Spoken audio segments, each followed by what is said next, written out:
British ಅವ್ರು ಇರುವಾಗ ಬಂದುಬಿಟ್ಟು ಅವ್ರು ಇದು ಮಾಡ್ತಿದ್ರು. ಇವಾಗ ಇವ್ರು ಬಂದುಬಿಟ್ಟು ನಾವು ಎಲ್ಲಿ ಫ್ರೀಡಮ್ ಆಗಿದ್ದೀವಿ, ನಮ್ಮ ಬೇಸಿಕ್ ರೈಟ್ಸ್ ಆಗಿ ಇನ್ನೂ ನಾವು ಹೋರಾಡ್ತಾನೆ ಇದ್ದೀವಿ. ಇದು ಹೆಂಗಾಗ್ಬಿಟ್ಟಿದೆ ಅಂದರೆ ಸ್ಟೂಡೆಂಟ್ಸ್ನ ಟೆರರಿಸ್ಟ್ ರೀತಿಯಾಗಿ ಗೌರ್ಮೆಂಟ್ ನಮ್ಮನ್ನು ಟ್ರೀಟ್ ಮಾಡ್ತಿದ್ದಾರೆ. ಡೆಮೋಕ್ರಸಿ ಅನ್ನೋದು ಏನಕ್ಕೆ ಅಂತ ಯಾರಿಗೂ ರಿಯಾಲಿಟಿ ಅರ್ಥ ಆಗ್ತಿಲ್ಲ. ಸೊ ಇವಾಗ ಜೆನ್ಜಿ ಕಿಡ್ಸ್ ಏನು ಇದ್ದಾರೆ ತೋರ್ಸೋಕೆ ಕೊಟ್ಟಿದ್ದಾರೆ ಅಂದರೆ ಆ್ಯಕ್ಚುಯಲ್ ಡೆಮೋಕ್ರಸಿ ಅಂದರೆ ಏನು.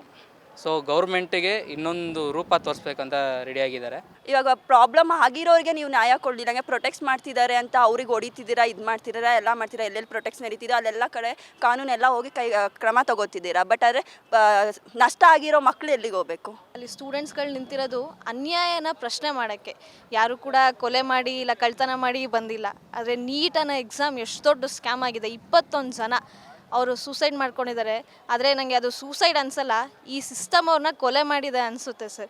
ಒಂಥರ ಪೇಪರ್ ಲೀಕ್ ಎಲ್ಲ ಮಾಡ್ತಿದ್ದಾರೆ. ಅಂದರೆ ಆಬ್ವಿಯಸ್ಲಿ ಯಾರಿಗೆ ಪವರ್ ಇರುತ್ತೋ, ಯಾರ ಹತ್ರ ದುಡ್ಡಿರುತ್ತೋ ಅವ್ರಿಗೆ ಏನು ಲೈಕ್ ತುಂಬ ಇಂಪಾರ್ಟೆನ್ಸ್ ಕೊಡ್ತಿದ್ದಾರೆ. ಲಟ್ಟಿ ಚಾರ್ಜ್ ಮಾಡೋದು, ಆಮೇಲೆ ಟೇರ್ ಗ್ಯಾಸ್ ಹಾಕೋದು, ಆಮೇಲೆ ಸುಮ್ಮನೆ ಎಲ್ಲ ಸ್ಟೂಡೆಂಟ್ಸ್ಗೂ ಹಿಂಗೆ ಇಷ್ಟು ಫ್ಯೂಚರ್ ಜನ್ರೇಷನ್ಗೆ ನೀವು ಈ ಥರ ಮಾಡ್ತೀರಾ ಅಂದರೆ ಇವಾಗ ನಾವು ಹೆಂಗೆ ಕಂಟ್ರಿ ಹೆಂಗೆ ನಡೆಸ್ತೀರಾ ಅದನ್ನೇ ಕೇಳ್ತಿರೋದು. ನಮಗೆ ಎಜುಕೇಷನ್ ಅನ್ನೋದು ಬೇಸಿಕ್ ರೈಟ್ ಆದರೆ ಅದನ್ನು ಬಿಟ್ಬಿಟ್ಟು ಲೈಕ್ ಅವ್ರ ದುಡ್ಡಿಗೋಸ್ಕರ ಮಾಡ್ತಿದ್ರೆ ಎಷ್ಟೊಂದು ಜನ ಸತ್ತೋಗ್ತಾ ಇದ್ದಾರೆ. ಅದಕ್ಕಂತ ಅವರು ಬಡವರು ಮಾತ್ರ ಓದಬಾರ್ದು, ಶ್ರೀಮಂತರೆಲ್ಲ ಓದ್ಬೋದಂದರೆ ಲೈಕ್ ಅದು ಒಂದು ಸರಿಯಾಗಿ ಲೈಕ್ ಇಂಡಿಯಾನೇ ಒಂದು ಸರಿಯಾಗಿರೋ ಎಜುಕೇಷನ್ ಸಿಸ್ಟಮ್ ಇಲ್ಲ. ಇಲ್ಲಿ ಓದೋದಕ್ಕಿಂತ ಅಬ್ರಾಡ್ ಎಲ್ಲಾದರೂ ಹೋದರೆ ಚೆನ್ನಾಗಿರುತ್ತೆ. ಮತ್ತು ಅವ್ರು ರಿಸೈನ್ ಮಾಡಲೇಬೇಕು.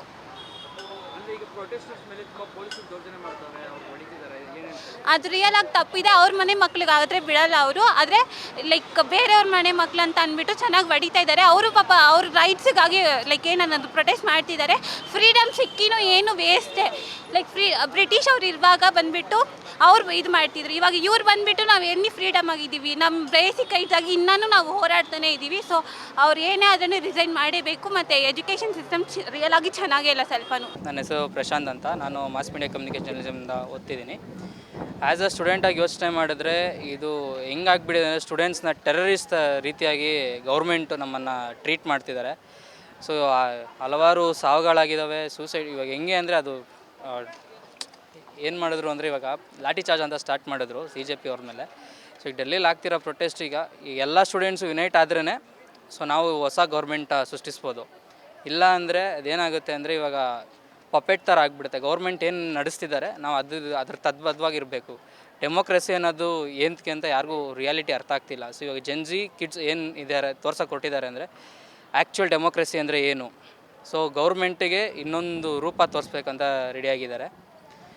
ಸೊ ಇದು ಬರೀ ಡೆಲ್ಲಿ ಮಾತ್ರ ಅಂತ ಆಗ್ತಿಲ್ಲ, ನೀಟ್ ಎಕ್ಸಾಮ್ ಬರೆದಿರೋರಿಗೆ ಮಾತ್ರ ಅಂತ ಆಗ್ತಿಲ್ಲ. ಹಲವಾರು ಎಕ್ಸಾಮ್ಸ್ಗಳು ಗೌರ್ಮೆಂಟ್ ಎಕ್ಸಾಮ್ಸ್ ಅಪ್ಲೈ ಮಾಡಿರೋ ಆಸ್ಪಿರೆಂಟ್ಸ್ ಕೂಡ ಸಪೋರ್ಟ್ ಮಾಡಲೇಬೇಕು. ಸೊ ಪ್ರತಿಯೊಂದು ಸ್ಟೇಟ್ ಕೂಡ ಸಪೋರ್ಟ್ ಮಾಡಿದ್ರೇ ನಾವು ಹೊಸ ಗೌರ್ಮೆಂಟ್ ತರೋಕ್ಕಾಗೋದು. ಆ್ಯಸ್ ಒಂದು ಪೊಲಿಟಿಕಲ್ ಪಾರ್ಟಿ ಪರವಾಗಿ ಮಾತಾಡೋಕ್ಕಿಂತ ಸ್ಟೂಡೆಂಟಾಗಿ ಮಾತಾಡ್ತಿದ್ದೀನಿ. ನಾನು ಸ್ಟೂಡೆಂಟಿಗೆ ಎಷ್ಟು ಸಫರ್ಸ್ ಆಗ್ತಿದೆ ಎಲ್ಲ ಅದನ್ನು ನೋಡ್ತಿದ್ದಾರೆ, ಎಲ್ಲರೂ ನೋಡ್ತಿದ್ದಾರೆ. ಸೋಷಿಯಲ್ ಮೀಡಿಯಾದಲ್ಲಿ ಕಂಟಿನ್ಯೂಸ್ ಆಗಿ ನೋಡ್ತಿದ್ದಾರೆ. ಇವಾಗ ಪ್ರಾಬ್ಲಮ್ ಆಗ್ತಿದೆ, ಇಲ್ಲ ಅಂತ ಹೇಳ್ತಿಲ್ಲ. ಪ್ರೊಟೆಕ್ಷನು ನಡೀತಿದೆ. ಗೌರ್ಮೆಂಟ್ ಅದಕ್ಕೆ ಅವ್ರಿಗೆ ಬೇಕಾದಂಥ ಡಿಸಿಷನ್ನ ಅವ್ರು ತಗೋತಿದ್ದಾರೆ. ಬಟ್ ಆದರೆ ಇಲ್ಲಿ ನಡೀತಿರೋ ಮೇಯ್ನಾಗಿ ಎಕ್ಸಾಮ್ ಬರ್ದಿರೋ ಮಕ್ಳ ಕತೆ ಏನು? ಅವರು ನೆಕ್ಸ್ಟ್ ಎಲ್ಲಿಗೆ ಹೋಗಬೇಕು? ಅವ್ರದ್ದೇ ಆದಂಥ ಪ್ರಾಬ್ಲಮ್ಸ್ ಇರುತ್ತೆ. ಅವ್ರದ್ದೇ ಪೇರೆಂಟ್ಸ್ ಅವರಿಗೋಸ್ಕರ ಇಷ್ಟು ದಿನ ಕಷ್ಟಪಟ್ಟು ಅವರು ಅದಕ್ಕೋಸ್ಕರ ಶ್ರಮ ಪಟ್ಟು ಓದಿ ಅಲ್ಲಿ ಎಕ್ಸಾಮ್ ಬರೆದಿರ್ತಾರೆ. ಎಷ್ಟೊಂದು ಜನ ಲೀಕ್ ಆಗಿದೆ, ಇಲ್ಲ ಅಂತ ನಾನು ಹೇಳ್ತಿಲ್ಲ. ಲೀಕ್ ಆಗಿರೋ ಮಕ್ಕಳು ಓಕೆ, ಲೀಕ್ ಆಗಿ ನೋಡ್ಕೊಂಡು ಬರ್ದಿರೋರಿಗೆ ಓಕೆ ಅನ್ಬೋದು. ಬಟ್ ಕಷ್ಟಪಟ್ಟು ತಾವು ಸಂಯುಕ್ತವಾಗಿ ಓದಿ ಬರ್ದಿರೋ ಮಕ್ಕಳು ಎಲ್ಲಿಗೆ ಹೋಗಬೇಕು? ಅವ್ರಿಗೂ ಸಮೇತ ನ್ಯಾಯ ಸಿಗಬೇಕಲ್ವಾ? ಇವಾಗ ಪ್ರಾಬ್ಲಮ್ ಆಗಿರೋರಿಗೆ ನೀವು ನ್ಯಾಯ ಕೊಡಲಿಲ್ಲ, ಪ್ರೊಟೆಕ್ಟ್ ಮಾಡ್ತಿದ್ದಾರೆ ಅಂತ ಅವ್ರಿಗೆ ಹೊಡಿತಿದ್ದೀರಾ, ಇದು ಮಾಡ್ತಿದ್ದೀರಾ, ಎಲ್ಲ ಮಾಡ್ತೀರಾ, ಎಲ್ಲೆಲ್ಲಿ ಪ್ರೊಟೆಕ್ಟ್ಸ್ ನಡೀತಿದೆ ಅಲ್ಲೆಲ್ಲ ಕಡೆ ಕಾನೂನೆಲ್ಲ ಹೋಗಿ ಕ್ರಮ ತಗೋತಿದ್ದೀರಾ. ಬಟ್ ಆದರೆ ನಷ್ಟ ಆಗಿರೋ ಮಕ್ಕಳು ಎಲ್ಲಿಗೆ ಹೋಗಬೇಕು? ಅವರಿಗೂ ನ್ಯಾಯ ಸಿಗಬೇಕಲ್ವಾ? ಫಸ್ಟು ಪ್ರಾಬ್ಲಮ್ ಎಲ್ಲಾಗಿದೆ ಅದಕ್ಕೆ ಫಸ್ಟು ಸೊಲ್ಯೂಷನ್ ಕೊಡಬೇಕು ಗೌರ್ಮೆಂಟು. ಪ್ರೊಟೆಕ್ಟ್ ಮಾಡ್ತಿದ್ದಾರೆ, ಅವ್ರಿಗೆ ಆದಂಥ ನ್ಯಾಯವಾಗಿರೋ ಆನ್ಸರ್ನ ಅವ್ರು ಕೊಟ್ಟರೆ ಅವ್ರು ಎಂತಕ್ಕೆ ಪ್ರೊಟೆಸ್ಟ್ ಮಾಡ್ತಾರೆ? ಅವ್ರಿಗೆ ಮೇಯ್ನಾಗಿ ಬೇಕಾಗಿರೋದು ಮಕ್ಳಿಗೆ ನ್ಯಾಯ ಸಿಗಬೇಕು ಅಂತ. ಅವ್ರು ಪ್ರೊಟೆಕ್ಟ್ ಮಾಡ್ತಿರೋದೇನು ಸುಮ್ಮನೆ ಅಲ್ವಲ್ಲ, ಆ ಮಕ್ಕಳಿಗೆ ಅನ್ಯಾಯ ಆಗಿರೋದಕ್ಕೆ ಅಲ್ವಾ ಪ್ರೊಟೆಕ್ಟ್ ಮಾಡ್ತಾರೆ. ಫಸ್ಟ್ ಅದಕ್ಕೆ ನ್ಯಾಯ ಕೊಟ್ಟರೆ ಆ ಮಕ್ಕಳು ಸಮೇತ ಅವ್ರು ಪ್ರೊಟೆಕ್ಟ್ ಮಾಡೋದು ಸಮೇತ ನಿಲ್ಲುತ್ತಲ್ವಾ? ಇವಾಗ ಪೇಪರ್ ಲೀಕ್ ಆಗಿದೆ ನಿಜ. ಇವಾಗ ಪೇಪರ್ ಎಲ್ಲಿಂದ ಬರುತ್ತೆ? ಗೌರ್ಮೆಂಟ್ ಪ್ರಿಪೇರ್ ಮಾಡೋ ಪೇಪರೇ ಅಲ್ವಾ ಮಕ್ಳಿಗೆ ಸಿಗೋದು. ಆ ಗೌರ್ಮೆಂಟು ಆ ಲೀಕ್ ಆಗೋಕ್ಕಾರೆ ಒಂದು ಹೆಣ್ಣು ನೋಡ್ಬೋದಾಗಿತ್ವಲ್ಲ. ಪೇಪರ್ ಒಂದು ಸತಿ ಲೀಕ್ ಆಯಿತು, ಅದರಿಂದನೂ ಸಮೇತ ಎಷ್ಟೊಂದು ಜನ ಮಕ್ಕಳು ಸೂಸೈಡ್ ಮಾಡ್ಕೊಂಡ್ರು ಮತ್ತೆ ಬರ್ಸಿದ್ದು. ಅದಕ್ಕೆ ಆ ಮಕ್ಳಿಗೆ ಏನು ನ್ಯಾಯ? ಅವ್ರ ಪೇರೆಂಟ್ಸಿಗೆ ಏನು ನ್ಯಾಯ ಕೊಟ್ಟರು ಇವರು?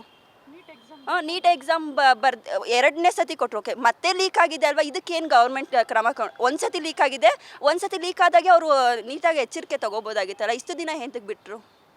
ಇಷ್ಟು ದಿನ ಅವ್ರು ಬಿಟ್ಟಿದ್ದಕ್ಕೆಲ್ವ ಥರ್ಡ್ ಟೈಮು ಸಮೇತ ಅದು ಲೀಕ್ ಆಗಿರೋದು. ಥರ್ಡ್ ಟೈಮು ನೀಟಾಗಿ ಎಚ್ಚರಿಕೆಯಿಂದ ಮಾಡಿದರೆ ಸತ್ತಿರೋ ಮಕ್ಳಿಗೂ ಸಮೇತ ನ್ಯಾಯ ಸಿಗ್ತಿತ್ತಲ್ಲ. ಹೋಗ್ಲಿ ಈ ಸತಿ ಯಾರು ಕರೆಕ್ಟಾಗಿ ಮಾಡಿದೆ ಅಂತ, ಮತ್ತೆ ಅದೇ ಲೀಕ್ ಆಗಿ ಮತ್ತೆ ಮಕ್ಕಳು ಅದೇ ಪ್ರೊಟೆಕ್ಷನ್ಗೆ ನಿಂತವ್ರೆ. ಆ ಮಕ್ಕಳು ಪ್ರೊಟೆಕ್ಷನ್ಗೆ ನಿಂತಿರೋದಕ್ಕೆ ಈಗ ಗೌರ್ಮೆಂಟ್ ಹೊಡಿತಿದ್ದಾರಲ್ವಾ. ಅನುಷಾ. ನನ್ನ ಹೆಸರು ಹಂಸ, ಫೈನಲ್ ಇಯರ್ ಡಿಗ್ರಿ ಮಾಡ್ತಿದ್ದೇನೆ, BSc. ಈಗ ಡೆಲ್ಲಿಯಲ್ಲಿ ಅಷ್ಟು ದೊಡ್ಡ ಪ್ರತಿಭಟನೆ ನಡೀತಿದೆ, ಏನು ಅನ್ಸುತ್ತೆ ನಿಮಗೆ ಅದನ್ನು ನೋಡ್ತಿದ್ರೆ? ಅಯ್ಯೋ, ಅದನ್ನ ನೋಡಿದ್ರೆ ಸರ್ ಹೊಟ್ಟೆ ಕಿವುಚುತ್ತೆ. ಯಾಕಂದರೆ ಅಲ್ಲಿ ಸ್ಟೂಡೆಂಟ್ಸ್ಗಳು ನಿಂತಿರೋದು ಅನ್ಯಾಯನ ಪ್ರಶ್ನೆ ಮಾಡೋಕ್ಕೆ. ಯಾರು ಕೂಡ ಕೊಲೆ ಮಾಡಿ ಇಲ್ಲ ಕಳ್ತನ ಮಾಡಿ ಬಂದಿಲ್ಲ. ಆದರೆ ನೀಟ್ ಅನ್ನೋ ಎಕ್ಸಾಮ್ ಎಷ್ಟು ದೊಡ್ಡ ಸ್ಕ್ಯಾಮ್ ಆಗಿದೆ. 21 ಜನ ಅವರು ಸೂಸೈಡ್ ಮಾಡ್ಕೊಂಡಿದ್ದಾರೆ. ಆದರೆ ನನಗೆ ಅದು ಸೂಸೈಡ್ ಅನಿಸಲ್ಲ, ಈ ಸಿಸ್ಟಮ್ ಅವ್ರನ್ನ ಕೊಲೆ ಮಾಡಿದೆ ಅನಿಸುತ್ತೆ ಸರ್. ಸೊ ಅದನ್ನು ಪ್ರಶ್ನೆ ಮಾಡೋಕ್ಕೆ ಹೋಗಿರೋರನ್ನ ಏನು ಮಕ್ಕಳು, ಚಿಕ್ಕ ಮಕ್ಕಳಿಂದ ಹಿಡಿದು ವಯಸ್ಸಾಗಿರೋರು, ಸ್ಟೂಡೆಂಟ್ಸ್ ಎಲ್ಲರೂ ಕೂಡ ಪೊಲೀಸ್ಗಳು ಹೆಂಗೆ ಹೊಡಿತಿದ್ದಾರೆ ಅದನ್ನ ನೋಡಿದ್ರೇ ಅಷ್ಟು ಕೋಪ ಬರುತ್ತೆ. ರಾದರ್ ಪೊಲೀಸ್ಗಳು ನಮ್ಮನ್ನ ರಕ್ಷಣೆ ಮಾಡೋಕ್ಕಂತ ಹೇಳ್ತಾರೆ. ಆದರೆ ಇದನ್ನು ನೋಡ್ತಿದ್ರೆ ಎಷ್ಟೊಂದು ಜನ ಸ್ಟೂಡೆಂಟ್ಸ್ಗಳು ಹೇಳ್ತಿದ್ದಾರೆ ನಾನು ಪೊಲೀಸ್ ಆಗಬೇಕು ಅಂತಿದ್ದೆ, ಬಟ್ ಇಂಥವು ನೋಡ್ಬಿಟ್ಟು ನಂಗೆ ಪೊಲೀಸ್ ಆಗೋಕ್ಕೆ ಇಷ್ಟ ಇಲ್ಲ ಅಂತ ಹೇಳ್ತಾರೆ. ಸೊ ಇದನ್ನು ನೋಡಿದ್ರೇ ಅಷ್ಟು ಕ್ರೂರ ಅನಿಸುತ್ತೆ. ಮತ್ತು ಪ್ರಶ್ನೆ ಮಾಡಿದ್ರೆ, ಅನ್ಯಾಯದ ವಿರುದ್ಧ ಪ್ರಶ್ನೆ ಮಾಡಿದ್ರೆ ಹೊಡಿತಿದ್ದಾರೆ ಅಂತೆ. ಸೊ ಇಲ್ಲಿ ನಾವುಗಳು ಇದನ್ನು ನೋಡ್ತಿದ್ರೆ ಇನ್ನೂ ಹೆಚ್ಚು ಸ್ಟೂಡೆಂಟ್ಸ್ಗಳು ಹೆಚ್ಚೆತ್ಕೊತಿದ್ದೀವಿ. ಇದನ್ನು ಪ್ರಶ್ನೆ ಮಾಡಬೇಕು, ಈ ಥರ ಬಿಡೋಕ್ಕೆ ಆಗಲ್ಲ ನಾವುಗಳು. ಇದನ್ನು ಏನೇ ಆಗಲಿ ಕೂಡ ಈ NTA ಏನಿದೆ ಕೋಚಿಂಗ್ ಮಾಫಿಯಾ, ಇದು ಸ್ಕ್ರ್ಯಾಪ್ ಆಗಬೇಕು. ಇದು ಸಿಸ್ಟಮೇ ತಪ್ಪಿದೆ, NTA ಫುಲ್ ಸ್ಟ್ರಕ್ಚರೇ ತಪ್ಪಿದೆ. ಇದನ್ನು ಪ್ರಶ್ನೆ ಮಾಡಲೇಬೇಕು. ನಾವು ವಿದ್ಯಾರ್ಥಿಗಳು ಪ್ರಶ್ನೆ ಮಾಡಬೇಕು ಸರ್. ಪ್ರಶ್ನೆ ಮಾಡ್ತಿದ್ದೀವಿ, ಖಂಡಿತ ಇನ್ನೂ ಕೂಡ ಮಾಡ್ತೀವಿ. ಸರ್ ತುಂಬ ಬೇಜಾರಾಗುತ್ತೆ. ಆಬ್ವಿಯಸ್ಲಿ ಕಷ್ಟಪಟ್ಟು ಓದಿ ಬರೀತಾರೆ, ಬಟ್ ಯಾರೋ ದುಡ್ಡಿರೋರಿಗೆ ಏನು ಈಸಿಯಾಗಿ ಈ ಥರ ಪೇಪರ್ ಲೀಕ್ ಎಲ್ಲ ಮಾಡ್ತಿದ್ದಾರೆ. ಅಂದರೆ ಆಬ್ವಿಯಸ್ಲಿ ಯಾರಿಗೆ ಪವರ್ ಇರುತ್ತೋ, ಯಾರ ಹತ್ರ ದುಡ್ಡಿರುತ್ತೋ ಅವ್ರಿಗೆ ಏನು ಲೈಕ್ ತುಂಬ ಇಂಪಾರ್ಟೆನ್ಸ್ ಕೊಡ್ತಿದ್ದಾರೆ.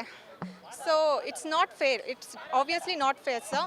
ಯಾಕಂದರೆ ಕಷ್ಟಪಟ್ಟು ಓದಿರೋ ಸ್ಟೂಡೆಂಟ್ಸ್ಗೂ ಒಂದು ನ್ಯಾಯ ಕೊಡಲೇಬೇಕಲ್ವ. ಸೊ ಕರೆಕ್ಟಾಗಿ ಈ ಯೂತ್ಸ್ ಒಂದು ಇನಿಷಿಯೇಟಿವ್ ತಗೊಂಡಿದ್ದಾರೆ, ಪ್ರೊಟೆಸ್ಟ್ ಮಾಡ್ತಿದ್ದಾರೆ, which is very good. So yeah, protest ಮಾಡ್ತಿದ್ರೆ ಪೊಲೀಸರು ನೀವು ನೋಡಿರ್ಬೇಕು, ಹೌದು. ಏನು ಅನಿಸಿದೆ ಆ ದೊಡ್ಡ? ಸೊ ಇದು ಅದೇ ಪ್ರೊಟೆಸ್ಟ್ ನಡೀತಿದೆ, ಬಟ್ ಅದನ್ನು ಸ್ಟಾಪ್ ಮಾಡೋದಕ್ಕೆ ಟ್ರೈ ಮಾಡ್ತಿದ್ದಾರೋ or I don't know. But ಅಷ್ಟೊಂದು ಅವ್ರು ಪೀಸ್ಫುಲ್ಲಾಗಿ ಪ್ರೊಟೆಸ್ಟ್ ಮಾಡ್ತಿದ್ದಾರೆ, but still I don't know ಯಾಕೆ ಆ ಥರ ಅವರು ಪೊಲೀಸವ್ರು ಹಾಗೆ ರಿಯಾಕ್ಟ್ ಮಾಡ್ತಿದ್ದಾರೆ ಗೊತ್ತಿಲ್ಲ. ನನ್ನ ಹೆಸರು ಮದನ್ ಅಂತ. ನಾನು ಬಂದು ಅಂಡರ್ ಗ್ರ್ಯಾಜುಯೇಟ್ ಸ್ಟೂಡೆಂಟ್ ಆಗಿದ್ದೀನಿ. ನಾನು ಮಾತಾಡೋ ಅಂದರೆ ಇವಾಗ ನೀಟ್ ಇಶ್ಯೂಯಿಂದ ನೀಟ್ ಪೇಪರ್ ಲೀಕ್ ಆಗಿರೋದು ಯಾಕೆ ಆಗಿದೆ, ಅದರಿಂದ ಅದು ಏನಕ್ಕೆ ಅಕೌಂಟಬಿಲಿಟಿ ತೊಗೊಂಡಿಲ್ಲ ಅಂದರೆ ಅದಕ್ಕೆ ಬಗ್ಗೆ ಮಾತಾಡ್ತಿರೋದು. ಅದು ಏನಕ್ಕೆ ಅಂದರೆ ಇವಾಗ ಮೇಯ್ನ್ ಸ್ಟೂಡೆಂಟ್ಸ್ ಪ್ರೊಟೆಸ್ಟ್ ಮಾಡ್ತಿರೋದೇ ನಮಗೋಸ್ಕರ. ನಾವು ಬಂದು ಅದ್ರ ಬಗ್ಗೆ ಮಾತಾಡಿಲ್ಲ ಅಂದರೆ ಯಾರೂ ಮಾತಾಡೋಲ್ಲ. ಇದು ಏನಕ್ಕೆ ನಾವು ಮಾತಾಡಬೇಕಂದ್ರೆ ಇವಾಗ ಮೇಯ್ನ್ಲಿ ಬಂದು ಇವಾಗ ನಾವು ಮಾತಾಡಿದ್ರೆ ನಮ್ಗೆ ನೆಕ್ಸ್ಟ್ ಬರೋ ಜನ್ರೇಷನ್ಗೆ ಅದೇ ಯೂಸ್ ಆಗೋದು. ಇವಾಗ ನಾವು ಮಾತಾಡಿಲ್ಲ ಅಂದರೆ ನಮ್ಮಿಂದ ಏನಾಗಿಲ್ಲ ನಾವು ಬಿಟ್ಬಿಟ್ರೆ ಅದು ಯಾರು ಮಾತಾಡೋಕ್ಕೆ ಹೋಗೋಲ್ಲ ಅದ್ರ ಬಗ್ಗೆ.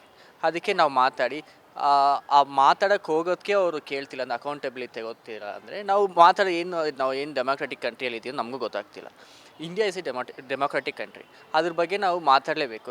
ಇವಾಗ ಮಾತಾಡೋಕ್ಕೆ ಹೋದ್ರೇ ನೀವು ಬಂದರೂ ನೀವು ಅದಕ್ಕೆ ಏನೊಂದು ಒಪಿನಿಯನ್ ಕೇಳೋಕ್ಕೆ ನೀವು ರೆಡಿ ಇಲ್ಲ ಅಂದರೆ ಇದೇನು ಡೆಮೋಕ್ರೆಟಿಕ್ ಕಂಟ್ರಿ ಅಂದರೆ ಫಸ್ಟ್ ಕ್ವೆಶನ್ ಬರೋದು. ನೀವು ಏನು ಮಾತಾಡಬೇಕು, ನಮ್ದು ಇರೋದಂದರೆ ಅದು ಅಕೌಂಟಬಿಲಿಟಿ ತೊಗೊಂಡ್ರೆ ನೀವು ಒಂದು ಸಿಂಪಲ್ ಒಂದು ಸಾರಿ ತೊಗೊಂಡ್ರೆ ನಾವು ಇದರಿಂದ ನಮ್ಮದೇ ತಪ್ಪಾಗಿದೆ ನಾವು ತೊಗೋತೀನಿ ಅಂತ ಮುಗೀತು.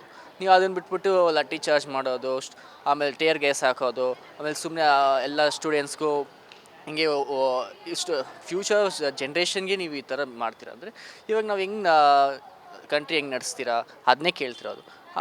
ಅದರಿಂದ ನಾವು ಒಪಿನಿಯನ್ ಅಂದರೆ ನಮ್ಮ ಅಕೌಂಟಬಿಲಿಟಿ ತೊಗೊಳ್ಳಿ, ಮೇಯ್ನ್ ಅಕೌಂಟಬಿಲಿಟಿ ಬೇಕಾಗಿರೋದು. ನನ್ನ ಹೆಸರು Akash Sharma, final year BCom, government arts college Bengaluru. ನಂದು ಏನಂದರೆ 50-50 ಇದೆ. ನಾನು ಸ್ಟೂಡೆಂಟ್ಸ್ ಜೊತೆ ಇದ್ದೀನಿ.